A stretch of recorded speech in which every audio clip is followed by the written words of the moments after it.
Assalamualaikum warahmatullahi wabarakatuh.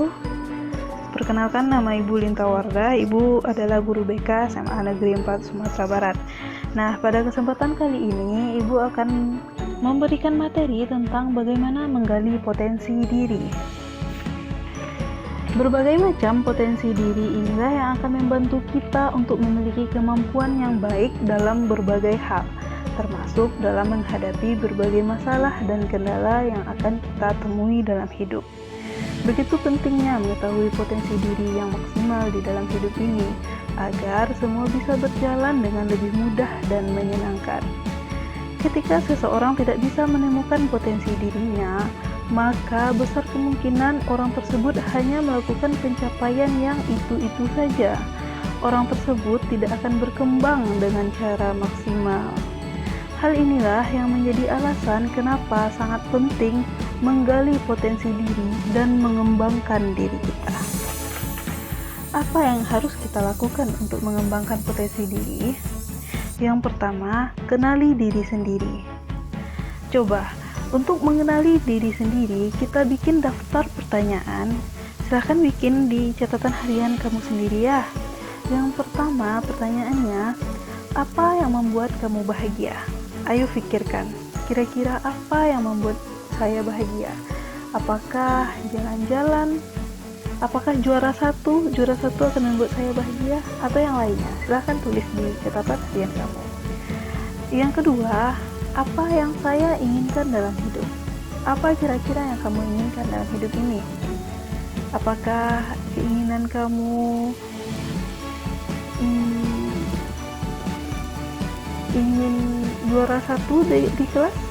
Atau keinginan kamu keliling dunia?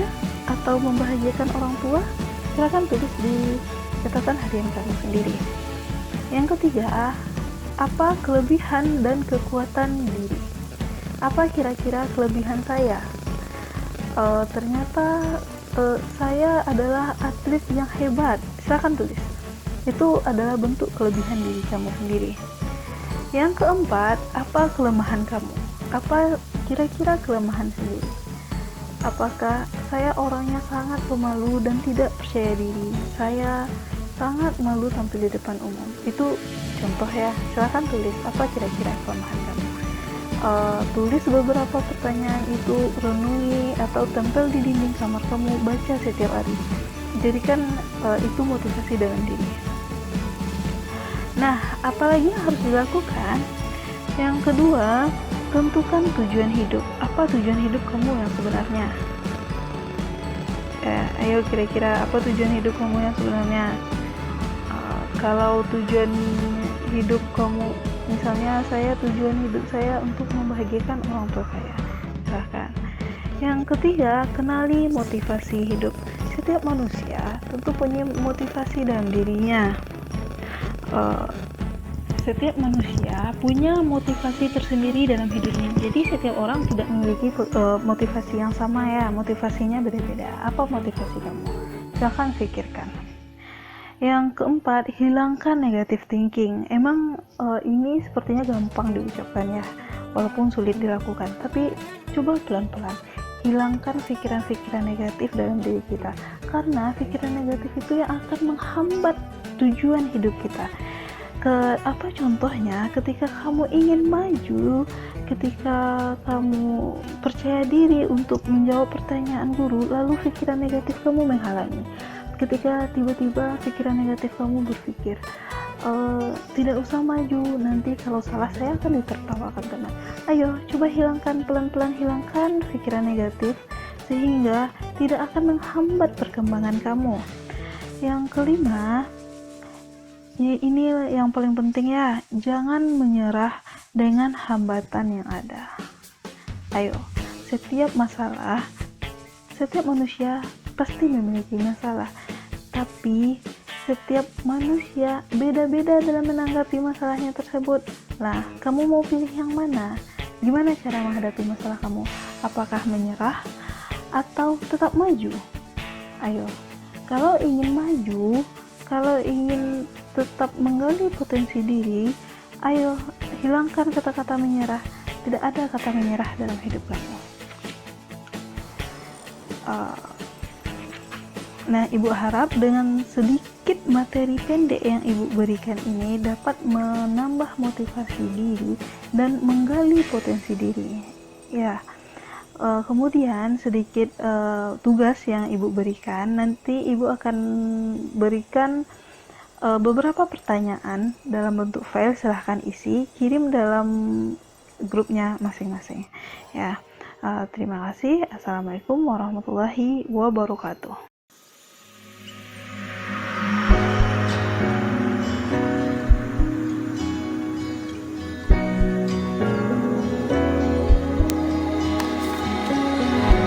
Di lembaga pendidikan resmi di Indonesia, peserta didik harus mampu menggunakan bahasa Indonesia yang baik sebagai bahasa pengantar.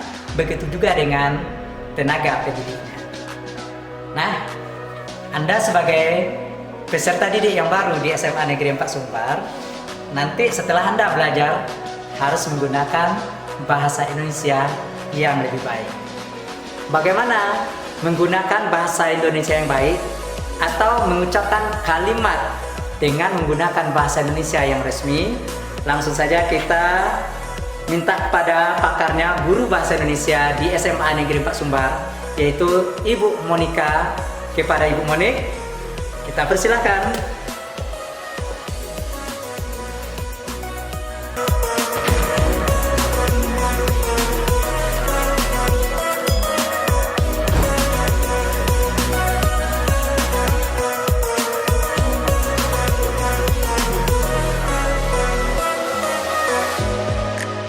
Ananda Ibu sekalian, sebelumnya Ibu ucapkan selamat datang di SMA Negeri 4 Sumatera Barat. Selamat Ibu ucapkan kepada kamu semua yang telah berhasil masuk ke SMA Negeri 4 Sumatera Barat, yang kelak akan menjadi kebanggaan bagi Ananda semua. Hari ini Ibu akan mengisi materi MPLS tentang menggunakan bahasa Indonesia yang baik dan benar. Baiklah, sebelum kita lanjut ke materi, Ibu akan memperkenalkan diri terlebih dahulu. Nama Ibu Monika Oktariza, bisa dipanggil dengan Ibu Monik. Ibu mengajar bahasa Indonesia untuk tingkat 10, 11, dan 12. Jadi, untuk Ananda Ibu, suka tidak suka, senang tidak senang dengan Ibu, berarti harus ikhlas hati menerima kehadiran Ibu di sekolah ini, karena Ibu adalah satu-satunya guru bahasa Indonesia untuk 1 tahun ke depan. Mudah-mudahan tahun depan ada tambahan guru untuk sekolah kita ya. Dan Ibu juga sebenarnya ingin memperkenalkan wajah juga, namun kondisi kita tidak bisa bertatap muka langsung, maka Ibu hanya bisa memperdengarkan suara Ibu kepada Ananda sekalian. Dan kalau penasaran dengan wajah Ibu, silakan tonton kembali video Wiyata Mandala dengan Pak Indra. Di situ ada gambar Ibu, boleh dilihat di video tersebut ya. Baiklah, Ibu akan menyampaikan materi kita. Kita mulai saja slide-nya. Menggunakan bahasa Indonesia yang baik dan benar.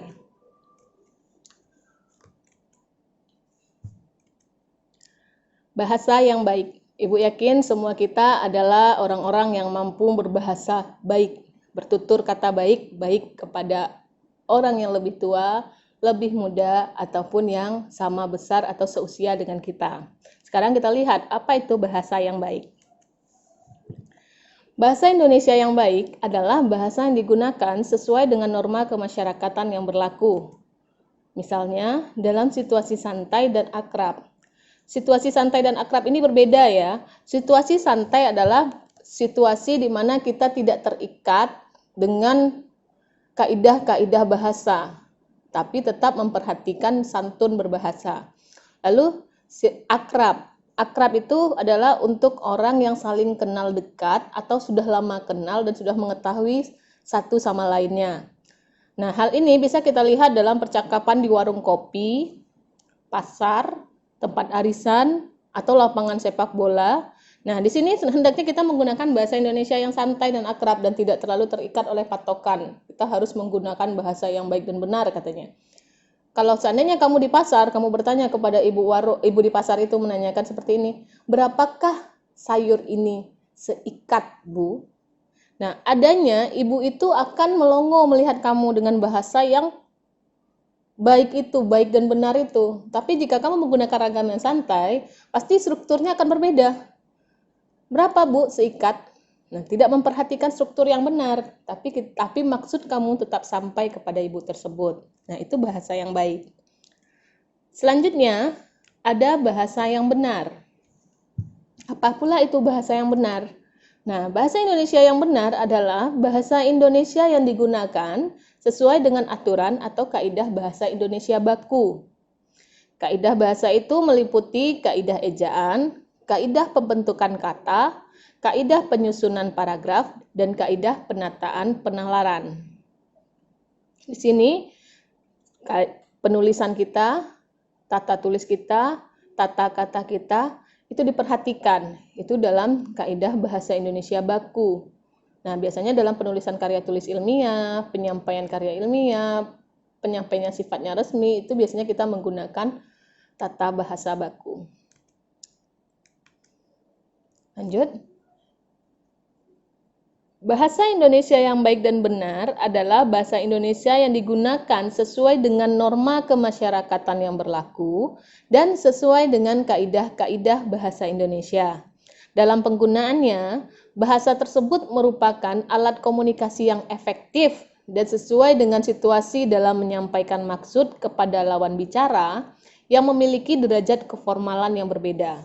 Nah, pada saat kita menyampaikan maksud kita melalui kalimat, nah berarti bahasa kita yang kita sampaikan tersebut dimengerti oleh orang lain, berarti kita sudah berbahasa yang baik.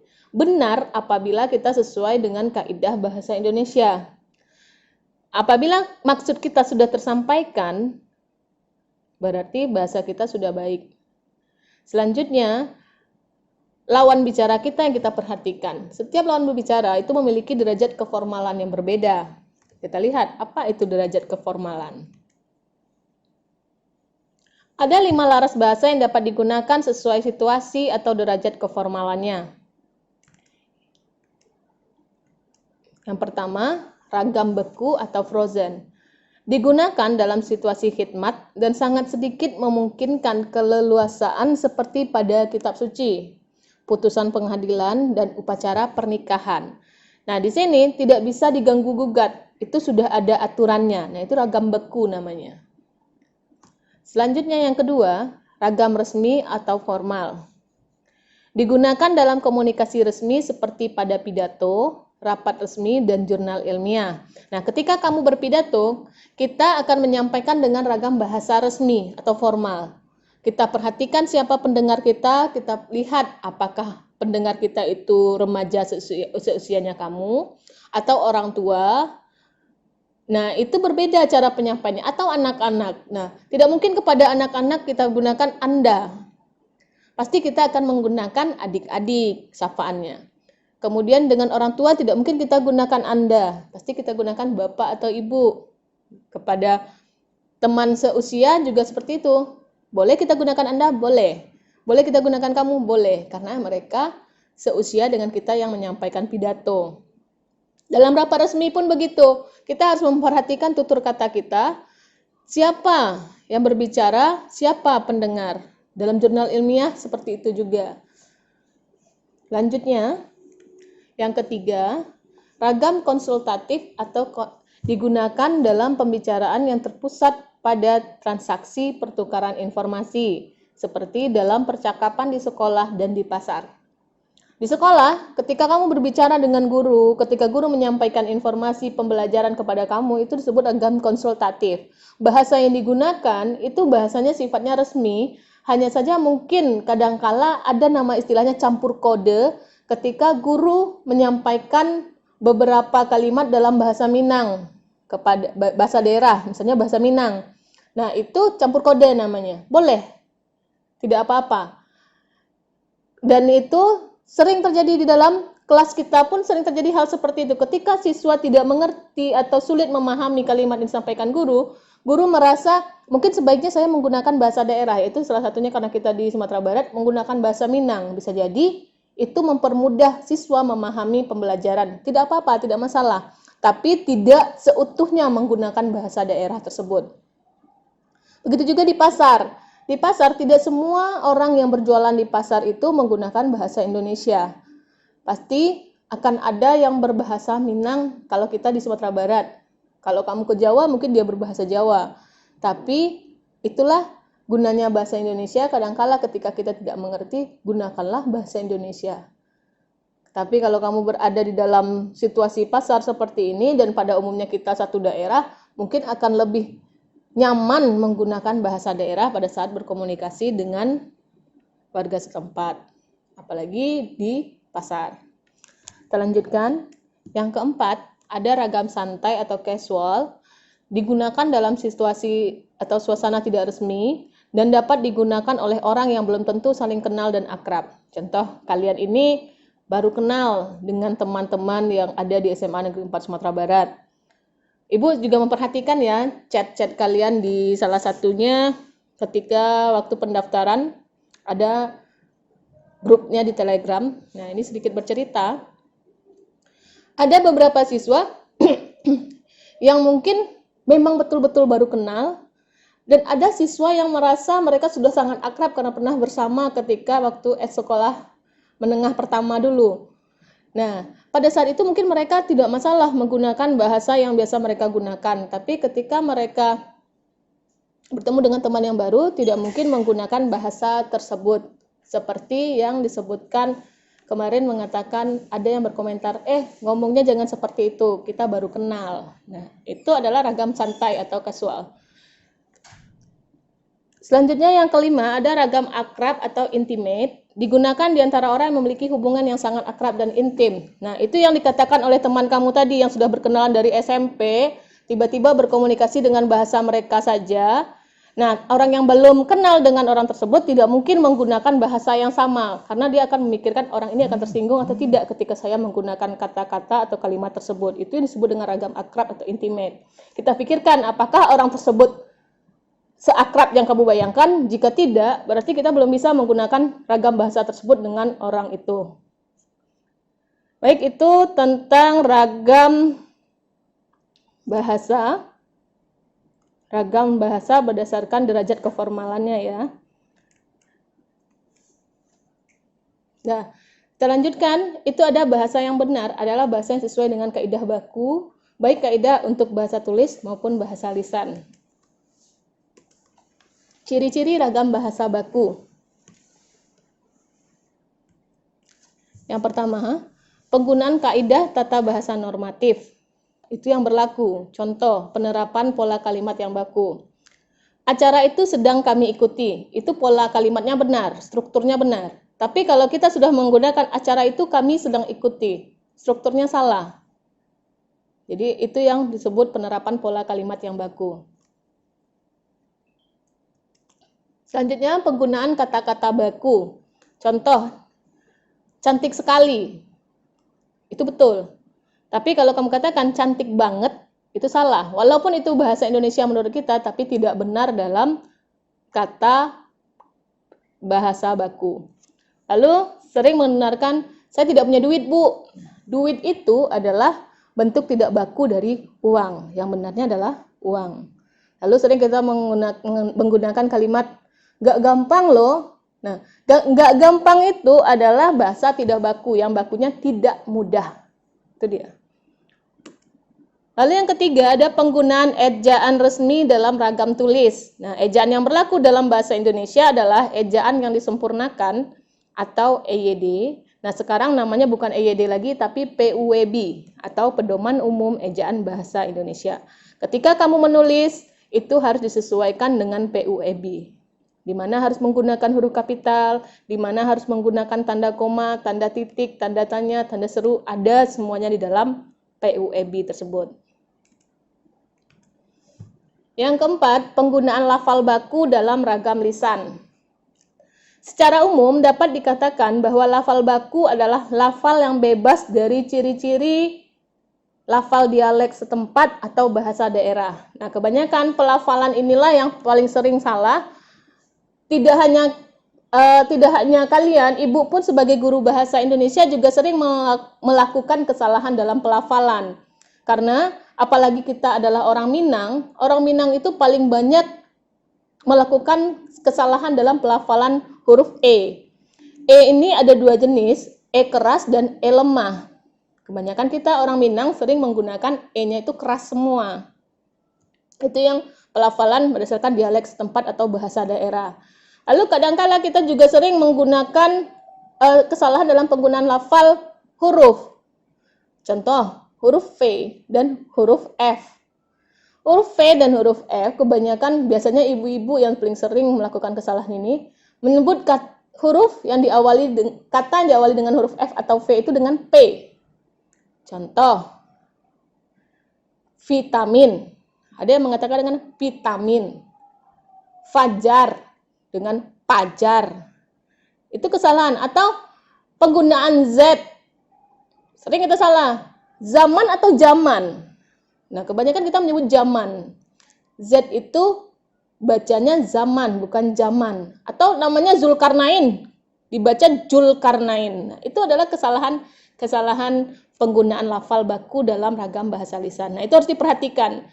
Harus hati-hati, karena kita adalah kaum terpelajar. Nah, kamu kaum terpelajar nanti ini, karena sudah SMA, berarti bahasa kita diperhatikan oleh orang. Lalu yang kelima, penggunaan kalimat secara efektif, yaitu tidak bertele-tele dan mengharuskan komunikasi yang efektif.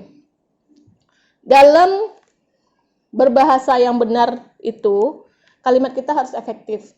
Contoh, kita sering menggunakan kalimat tidak efektif. Siswa-siswa ibu yang berada di atas harap turun ke bawah. Turun itu di bawah atau di atas? Pasti di bawah. Maka siswa ibu yang masih berada di atas diharapkan ke bawah atau diharapkan turun. Pilih salah satu. Itu namanya pleonasme, pemborosan.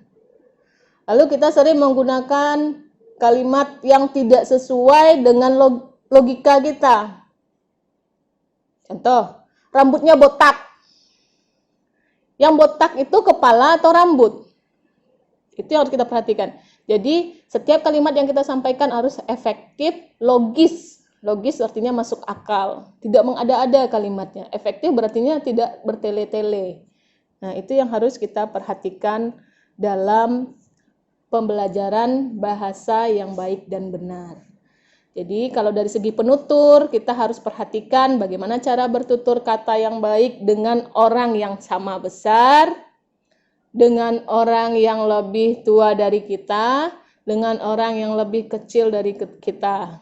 Karena di dalam adat Minang pun diajarkan 4 jenis kata. Kata mandaki, manurun, malereng, mandata. Itu yang harus kita perhatikan. Baiklah, itu saja yang dapat Ibu sampaikan pada pagi hari ini. Mudah-mudahan siswa Ibu memahami apa yang Ibu sampaikan.